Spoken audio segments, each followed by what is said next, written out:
was about to come in, ka-excited kay siya. Gitudlo siya sa gamhanang dakong puti nga binuhat nga nakita niya. Gitudlo siya, gingnan siya. Palayo kanako, wa ko kailan nimo. Pag-ingon ni Lord og I never knew you, nay dakong kamot daw nga ning bira sa iyaha nga. Grabe mo ra mo gawa siyang kasing-kasing sa kahadlok. Napirti niyang beg sa Ginoo, Lord, tagay ko chance, Ginoo. Oh well, nag-work ang grace. The next thing, nakamata siya, gina-revive siya sa ambulansya.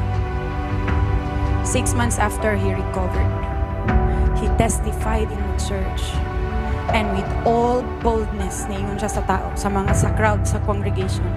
Siya, you guys know me. You always see me in the church. I am active in the ministry. I am always available. But I have a